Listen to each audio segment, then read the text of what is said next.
மதுரை என்றாலே வீரத்திற்கும் விவேகத்திற்கும் பெயர் பெற்ற பூமி.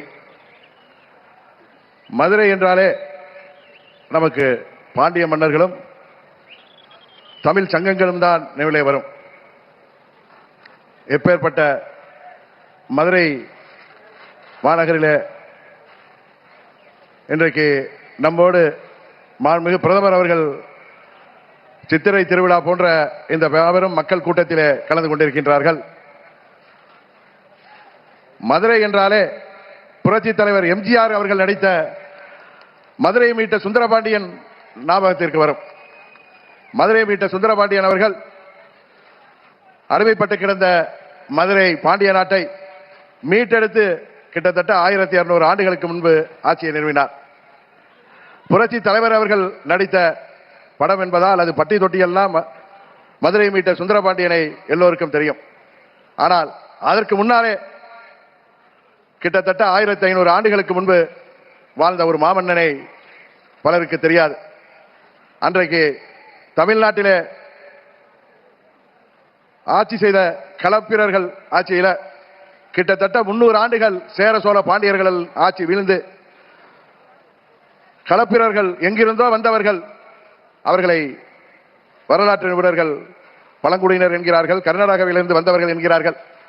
300 ஆண்டுகள் இங்கே போர் தர்மத்தை விட்டுவிட்டு அவர்கள் கொரில்லா போர் தாக்குதலிலே இங்கே உள்ள ஆட்சியாளர்களை வீழ்த்தி 300 ஆண்டுகள் தமிழ்நாட்டை அடக்கி ஆண்டார்கள். அந்த காலம் இருண்ட காலம் என்று வரலாற்றிலே சொல்லப்படுகிறது.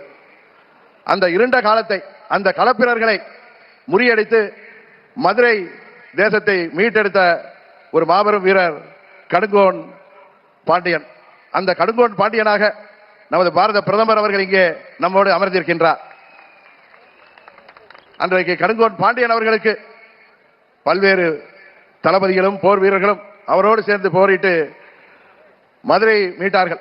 அதுபோல இன்றைக்கு தமிழ்நாட்டிலே ஒரு இருண்ட ஆட்சியை, ஒரு மக்கள் விரும்பாத ஆட்சியை, எங்கும் கொலை, எங்கும் ஊழல், எதிலும் ஊழல் என்று தமிழ்நாட்டிலே சட்டம் ஒழுங்கு இருக்கிறதா என்று அனைவரும் பயந்து கொண்டிருக்கின்ற ஒரு ஆட்சியை, கொலை கொள்ளை, 2 வயது பெண் குழந்தையிலிருந்து வயது முதிர்ந்த மூதாட்டி வரை இன்றைக்கு பாதுகாப்பு இல்லாத ஒரு ஆட்சியை, எங்கும் போதை, பட்டி தொட்டியெல்லாம் போதை என்று மாணவர்களும் இளைஞர்களும் பாதிக்கப்பட்டிருக்கின்ற ஒரு ஆட்சியில ஊழலை தவிர வேற ஒன்றும் இல்லை என்று இங்கே மக்கள் வருந்துகின்ற ஒரு ஆட்சியில, இன்னும் சொல்ல போனால் அனைத்து நிலை மனிதர்களும், அனைத்து நிலை மக்களும், விவசாயிகள் முதற்கொண்டு அனைத்து நிலை மக்களும் தெருவிற்கு வந்து போராடுகின்ற, தேர்தல் வாக்குறுதிகளை எல்லாம் நிறைவேற்றாத இந்த இருண்ட திமுக ஆட்சியை வீழ்த்துவதற்கு மாண்புமிகு பிரதமர் அவர்களுக்கு உறுதுணையாக நமது அனைத்து இந்திய அண்ணா திராவிட முன்னேற்ற கழகத்தின் பொதுச் செயலாளரும் எதிர்க்கட்சி தலைவருமாகிய மாண்புமிகு அண்ணன் இபிஎஸ் அவர்களும்,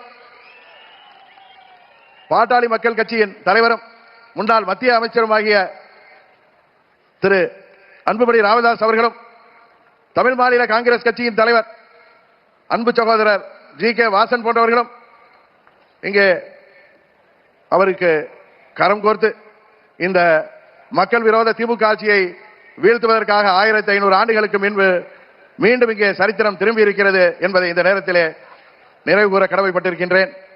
இன்னும் சொல்ல போனால் இன்றைக்கு இந்த திமுக ஆட்சியில எத்தனையோ ஊழல்கள், எத்தனையோ முறைகேடுகள் அவர்களால் மறைக்கப்பட்டாலும் அவையெல்லாம் இன்றைக்கு ஊடகங்கள் மூலம் வெளிவந்து கொண்டுதான் இருக்கின்றன என்பது எல்லோருக்கும் தெரியும். ஏழை எளிய மக்களை எப்படியாவது விலை கொடுத்து வாங்கிவிடலாம், எப்படியாவது மீண்டும் திமுக ஆட்சி அமைத்து அந்த குடும்பத்தின் வாரிசாகிய உதயநிதி ஸ்டாலினுக்கு முடிசூட்டி விடலாம் என்று தமிழ்நாட்டு முதல்வர் அவர்கள் கங்கணம் கட்டிக் கொண்டிருக்கின்றார்.